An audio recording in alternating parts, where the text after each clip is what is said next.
Good evening, Fernwood. My name's Neil. Come on in, set yourself down, let yourself go to watch some Mary Hartman. Mary Hartman. We are heading into the May 13th, 1976 episode. Let's just catch ourselves up on the recent events. It started yesterday with a breakfast between Tom and Mary, as we often do. Tom is trying to wonder what Mary has been dreaming about. He suspects that she is dreaming about Dennis, even though Mary named Howard as she went to bed in the previous episode. Mary denies any of that business and says that it was Frank Sinatra. Then Loretta comes over for a visit and they kind of catch up a little bit. Loretta definitely is moving towards a churchly kind of career path, and Mary is maybe not 100% supportive of it anyway. She's got her own thing going on. After that, we cut over to the Capri Lounge where Tom has a bit of an internal monologue. He's really just trying to figure out what the heck is going on in their relationship. It means a lot to me that he actually cares about fixing the relationship. I wish that they could get some help, and I'm sad that they don't seem to understand how to get help. But after that, Tom is met by Ed McCullough, their new neighbor. I had thought that they were maybe a bit antagonistic at first, but that's just maybe Ed's surly side. It seems like Tom and Ed do seem to be bonding, and maybe, as Tom had mentioned, Leroy Fetters and his relationship to his old coach, there seems to be that kind of bond happening here between the two of them. Then over at the Haggers, we meet not Jimmy Joe, but Merle Jeters, the real leader of the church as far as my estimation goes. Soon after kind of getting a vibe for him, Charlie springs that he has talked to Clyde and his cousin over in Detroit. There's a chance for Vitamin L, the song that Loretta wrote before the gaffe on the Dinah show, to get recorded. Loretta's maybe just a little bit hesitant to go down that road. And then we end the episode with a mysterious meeting with Mary and Dennis Foley. Of course, Dennis says to Mary that he is in love with her. She seems to be somewhat affected by this, but does try to get away, and Dennis still pushes towards Thursday, which, as of yesterday's episode, would be the next day. Maybe today is Thursday with regard to the series again. Timelines are a little bit confusing. So let's just start us the May 13th, 1976 episode of Mary Hartman, Mary Hartman.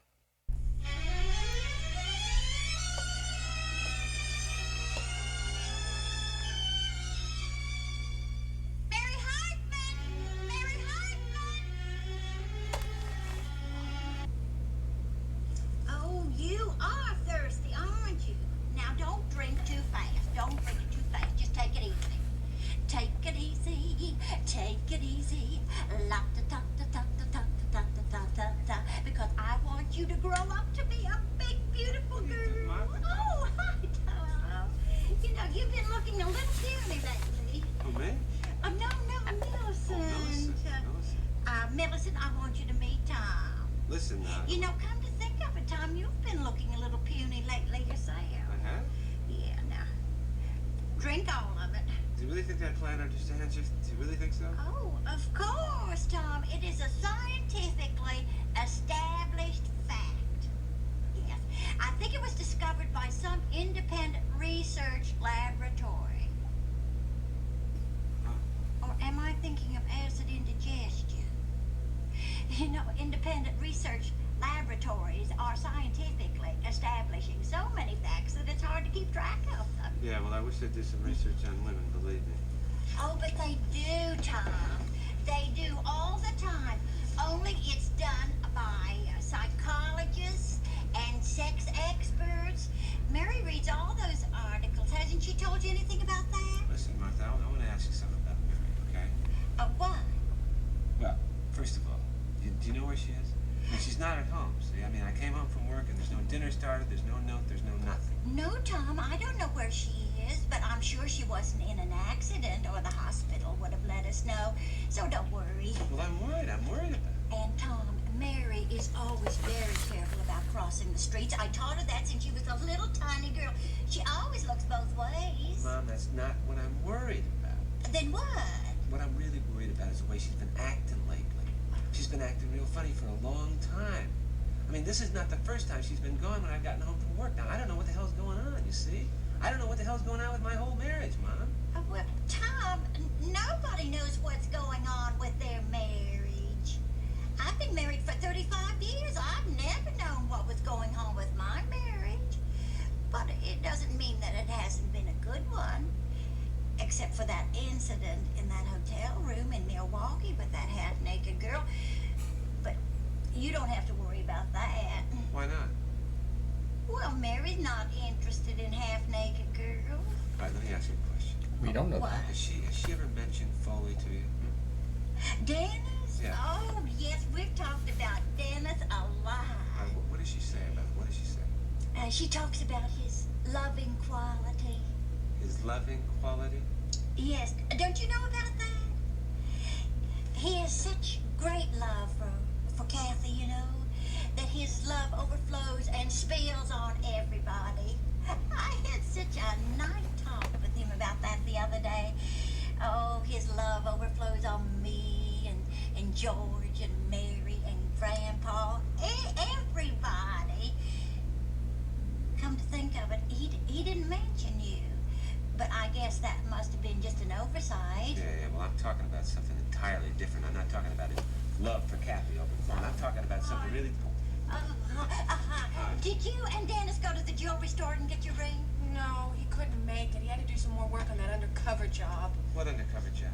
Oh, I wasn't supposed to say anything. It's police work, top secret. Please don't tell Dennis I mentioned it to you. At least not until after Thursday. What do you mean? What's Thursday got to do with it? What about Thursday? Oh, well, Thursday, you see, on Thursday it's going to be all wrapped up. That's his day off, but he does his most important undercover work then. Oh, yeah, undercover or undercovers? What? What's the matter with him? Same thing. Mary. Uh-huh. I don't know why she treats him like that. He is such a nice guy. Boy, believe me, when Dennis and I get married, we're not going to have any arguments. But Kathy, arguing is part of marriage. Sometimes you have such terrible arguments, you know, that you just wind up hating each other. Ugh. But it's all right because you love each other, or else you wouldn't be married. That doesn't make much sense, does it? No. But that's the wonderful thing about marriage. It doesn't make much sense, but it works. So tell me, what is Mary and Tom arguing about this time? Well, I don't exactly know, but I think that things are much better between them because she isn't going to that crazy step place anymore, and she's not taking the comative pills, and she isn't seeing that sex therapist lady. So I have a feeling that they are much happier. Tom didn't look very happy. Well, he's just upset about her being away from home so much, you know. And I think there's something about Dennis that bothers him. Dennis, what about Dennis? Well, he feels left out because Dennis's love doesn't overflow on him. I don't like him either. He's got zitzes. Hello, Heather. Daddy's furious at you. I don't like him. He's dumb. What do you mean Daddy's furious with me? He is too dumb. Heather, hang up. Oh, Trudy, he looks like a frog. Hang up, Heather. Oh, if you like frogs, Hang! I'll call you back. Now, what do you mean Daddy's furious with me? Well, you weren't here when he was. Was he home already? He was, but he isn't. How come you guys been fighting so much lately? Heather, look, I have to explain something to you now. Listen very carefully to me because it's very important, okay? Your father and I do not fight. You have happily married parents. It is very important for a growing child to grow up with parents who are happily married and non-fighting. So just remember that, okay? Your father and I do not fight. We have loud discussions, but that's different. On account of the half lie you told about Sergeant Foley? never told a half lie. What was it? A cover-up? Heather, cover-up is a very unpleasant word, and it does not belong in a happy American family. Then what did you tell about Sergeant Foley? A half-truth. What was the other half? There was no other half. A thing just can't be half. It has to be another half. We learned that in arithmetic. Did you finish your homework yet? No. Well, go finish your homework. I told Trudy I'd call her back. I said finish your homework. I have to call Trudy back. Heather, go finish your homework! All right. But if Trudy never speaks to me again, that'll be your fault. Well, I hope so.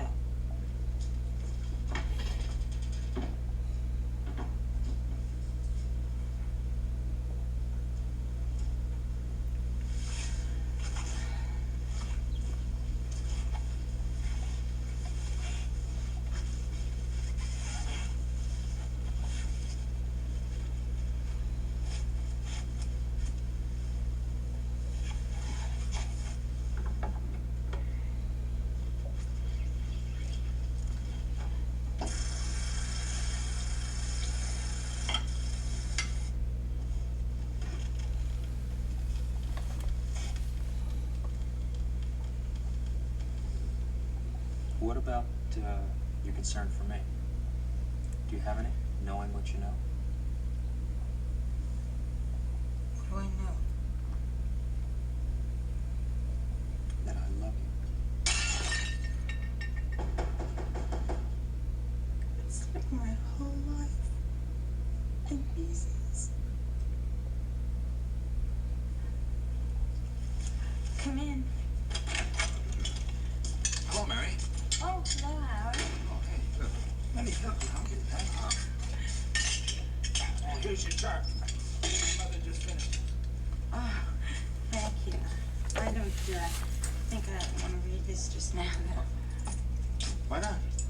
Oh, because, astrological charts always make you make decisions. That's what I always heard anyway, and I just don't feel like making any decisions right now because I just have a lot of decisions to make, and the way things are going today, I think I'd make the wrong decision, What's the trouble, Mary? Trouble? Oh, trouble, no trouble. There's no trouble at all.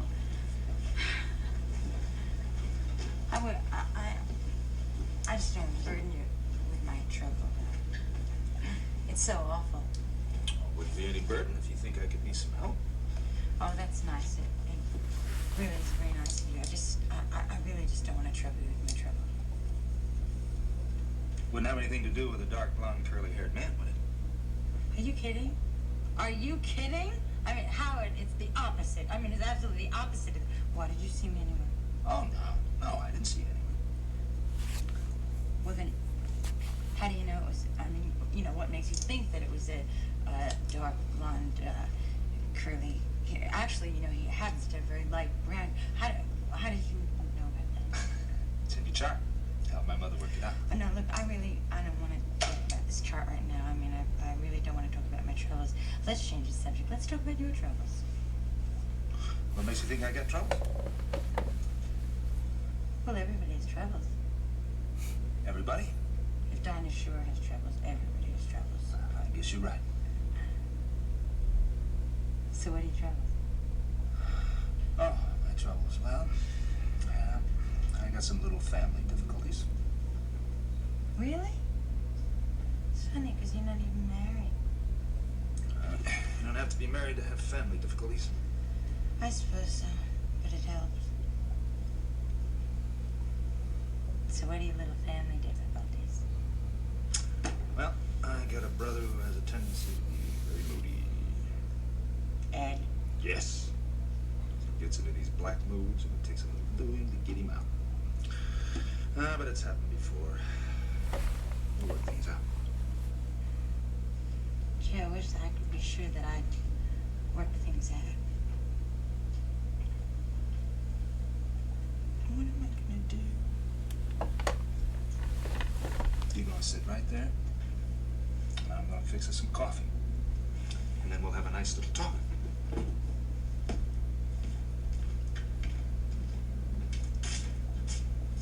I wonder where Tom is. Heather, brother said that he's just furious with me. Where do you suppose a person goes when they're furious? See, I don't know. I don't know Tom very well. No, neither do I. I feel much better. I really do. I feel much, much better. Oh, I'm glad, man. Of course, I'm still miserable, but miserable isn't so bad when you're feeling better. You know what I mean? Especially when you're feeling much, much better. Well, I'm glad I've been able to be of some help. Oh, well, you really have. You've really been a friend. You've really been a good friend. And you live so near. Yeah, that makes it nice. And you're so helpful. I mean, you haven't been any help with my problem, but you're just so understanding, you know? I mean, it's really amazing to me that, you know, that you're not married, but that you could be so understanding about a marital problem. How come, Howard? Oh, well, it's... You make a wonderful husband, Howard. Just wonderful. I mean, you're just so easy to talk to. And you're just so understanding. You know, that's very important for a husband. That is very important. And you cook. Now that's a real bonus. What a time saver that is. How come you're not married, Howard? Oh, well, that's just the way things worked out. Well, what I always say is, look on the bright side. And the bright side of this is, if you were married right now, you know what you'd be doing? You would be so busy with some wife somewhere, just listening to her and, you know, being very understanding to her, that we wouldn't even have this time to become good friends, you know, and confide in each other like this. Yeah, that's probably true. Yeah, so confide in me, Howard. I beg your pardon. Well, I've confided in you, and I just want to know some of your innermost thoughts. Well, I suppose there are some things I could tell. Got my share of problems. Well, good. Well, let's talk about them. No. Right now, I'm more concerned with your problem. Now, you got a problem of relationships. Maybe we can sort it out. Relationships. Have you ever stopped to think about how complicated relationships are? Boy, have I indeed. You take my brother. Ed. Yes, Ed. After all these years, do you think I understand him? No. How'd you know that? A lucky guess. Just a lucky guess. Also, I happen to know that brothers often don't get along that well. It starts, you know when it starts? It starts in what they call sibling rivalry. It's when the brothers become rivals as little ones, you know, to get the attention of the mother. I read that in Dr. Joyce Brothers. She doesn't call herself Brothers because she writes about brothers. I mean, she writes about sisters, too. Her real name is Brothers, Dr. Joyce Brothers. Right. Yeah. I think I knew that, too. Did you? Yes. Oh, God, we do have so much in common. Yeah, it's interesting. It's interesting about your brother Ed, you know? I mean, it's just very different than you. Yeah. Yeah, because, I don't know, he scares me. It's like the first time I met him, he scared me, you know?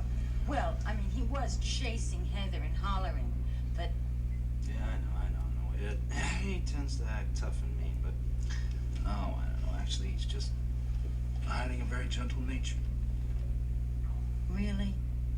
I'm really glad to hear that. No, I'm glad to hear that he has a gentle nature, because that means that you are alike, even though you don't look alike. I just don't think that I would find it easy, though, to talk to him, because the whole time I'd be talking to him, I know it would happen to me. I would be reminding myself constantly that he's not rough and mean, and that all he's doing is trying to hide a gentle nature. Do you know what I mean? So I just think I wouldn't find it that easy to talk to him, you know, like I do to you, anyway. You like to talk to people, don't you? I do. I find it a very handy way to communicate. You find it easy to talk to Sergeant Foley? No. I can hardly talk to Dennis at all. We do, however, have some very interesting conversations. Interesting. How do you have conversations if you don't talk? Well, it's mostly with our eyes. You see, he has very penetrating eyes, and they're very communicating. I take it it's not that way with your husband. Tom has nice eyes, but they're not penetrating. Tom communicates more by yelling. Yes, I know that, Roberta. Yes, I know, but when I see you in 15 minutes at the Capri Lounge, I'll give you an explanation. Okay? All right. I'll see you then. Okay. Bye-bye.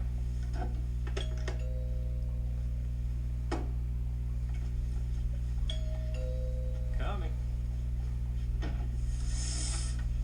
Okay, where is she? Who? My wife. Come on, where is she? Mary! Mary's not here, Tom. Oh, no? I'll see about that phone. Mary! Mary! Be my guest. Tom, why do you think Mary would be here? Hey, knock it off, will you, Foley? I know what the hell's going on around here. Why? Knock it off! Will you knock it off? Would be here. I'm on to you and your phony smokescreen about that phony undercover work you say you're doing. The only undercover work you do around here is under the covers of your bed. You're making a mistake. Yeah? The only mistake I've made is not beating your brains out. And if I don't get some straight talk out of you, that's exactly what I'm gonna do. You're not winning your gun now, Foley, are you? Huh? Or don't you think I'm man enough to take you one-on-one? No, I think you could take me one-on-one. As mad as you are, I'll give you that. You bet your ass you'll give me that. And you give me something else, too. You gotta give me a promise to stay away from my wife, Turkey. I don't know about that. What the hell do you mean Tom, you don't know look, about just that? What do you take it mean? easy. Look, the two of us beating up each other isn't going to pay anybody anything. It's not going to buy anybody. Oh, yeah? I'll tell you what it'll buy me. It'll buy you a split lip, and it's gonna buy me a lot of Tom, satisfaction. do you want to hear me out? No, I don't want to hear you out. All right. And you don't want to know what it was that attracted me to Mary. No, I don't have to know that. I already know. I know that you think she was an easy mark. That's what you think, right? Huh? Hit me and get the hell out of here. All right, come on, come on, come on, come on, come on! Come on! Come on, aren't you, what the hell's the matter? Aren't you gonna fight now? No! Because a man fights to make a point, and nobody's going to make a point with you today. You don't want to know anything about the woman you're married to. You think you're gonna teach me about my wife? Is that it? That's right, but I changed my mind, so hit me and get the hell out. Oh, wait a minute, wait a minute, wait a minute. Close it. No, Close you it. wait. Now, wait a minute, wait a minute. I'll hit you when I feel like it, all right? In the meantime, I want you to tell me about my wife. Tell me about her. She's a wounded bird, Tom. Now, come on, cut that out, will you? Huh? Don't call me Tom. All right, Mr. Hartman, your wife is like a wounded bird. Look, Mary has been hurt. Hurt very badly. She's a very vulnerable person. She's very sensitive and she's full of needs. What the hell are you doing? Are you trying to tell me that I don't know about my wife's needs? I know all No, about her but needs. why don't you fill her needs? Look, I know that when a wounded bird, a sensitive woman, has a relationship with a man in which she's dependent on the man to Yeah. provide emotional Hey, support. all right, knock it off. And, will you? knock Knock it off. financial Will you knock it off, will you? I'm not going to stand here and listen to a two-bit cop lecture to me about wounded birds. If I want that kind of information, I'll go to a pet shop. It's all not right? a joke, Tom. I'm trying to explain something to you about marriage. What the hell do you know about marriage? Don't tell me about marriage. You ever been married fully? You haven't, have you? Well, I've been married for 14 years, pal. Anything about marriage I don't know, it hasn't been invented yet. Tom, why don't you fill her needs? Because marriage is a very complicated thing, for God's sakes. What the hell do you know about it? What do you know about anybody's needs? You know about your own needs? Hell, I don't know about Mary's needs. I don't know about my needs. I don't know about anybody's needs. Do you? I'll tell you what she doesn't need, though. I'll tell you what she doesn't need. She doesn't need a two-bit cop grabbing her ass. That's what she doesn't need. You understand that? I don't like that. Let me tell you something, Foley. I happen to love that woman. I happen to love her with my whole heart and my whole mind and my whole soul. I loved her for a long, long time. And that's more than you can say. It's more than anybody can say. But she's my little bird. You understand that? She's my little itty-bitty bird, and I'm taking care of her. Now, you stay away from her. Do you understand that? You stay away from her. Because if I ever catch you around here again, I swear to God, your home-wrecking bird brain, I'll cut your heart out.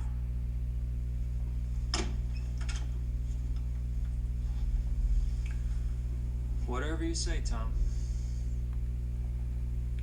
Mr. Hartman.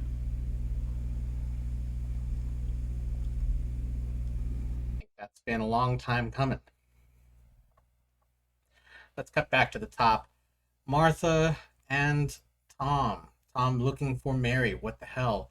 This probably was during the date that we saw, or not date, but the time we saw yesterday that Mary and Dennis were at dinner together. That was probably when that happened. So it's not Thursday yet. But understandably, Tom is concerned. I very much feel Tom here. Now, that's not to say that Mary shouldn't have her own business, but I understand why Tom, I feel his pain a lot. And not that Tom and Mary don't have issues that they really, really need to work on, but during that scene, it's like Tom is just at his wits' end.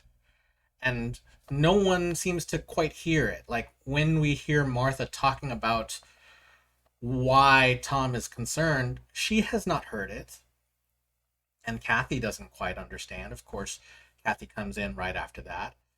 Then we see the two scenes with Mary. Well, we start with Mary and Heather. And of course, Heather's going to dig into the corpse of the thing she sees because, as I've said before, she's a ghoul. Mary completely denies all of the things that Heather seems to be hinting at and sends her off to do her homework.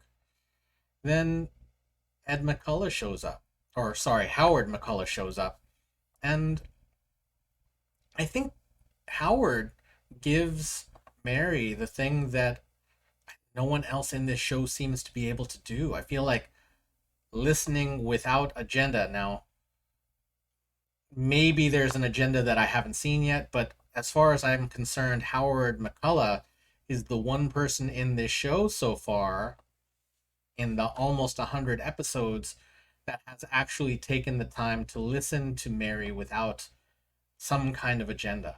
And that even includes her best friend, Loretta. I just feel like Mary craves that. And not even Tom. Tom doesn't have that ability because Tom has his own thing going on. I mean, in some ways, Mary is so unused to being listened to that she wants to put the attention on Howard.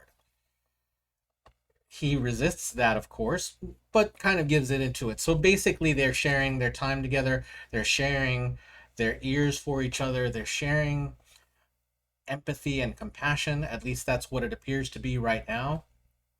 But I think that's a really lovely thing, and I wish that that could be something that is more present in Mary's life. I'm very curious what's on that chart because apparently the the reading on that chart seems to predict or understand certain things about Mary's life that she's not able to see for herself. It's fiction, so we can say that it probably is fairly accurate. But then we come on to a confrontation that I think this show has needed for quite a while. So I'm really, wow, that Tom versus Dennis scene. I think I completely understand Tom's anger here, and Tom does not own Mary, but he does have feelings for her and he does care for her. And in this period, there's definitely a fairly traditional sense of what is the correct way to do marriage. I mean, in the 1970s, it wasn't quite so questioned as it is now. Like, but I have said again and again how Dennis I view very, very poorly. I think he is very manipulative and tends to play things toward his benefit. I think that Dennis's assessment that he gives Tom is sincere and isn't necessarily put there for Dennis's specific benefit. So while I usually think that Dennis tries to manipulate the people around him, he's not going to manipulate Tom. Sadly, Tom is not able to hear what Dennis is trying to say, and that is a challenge. I think it's a challenge that Tom, I mean, a person's emotions are something that they've got to figure out, and Tom is in the heat of it right now.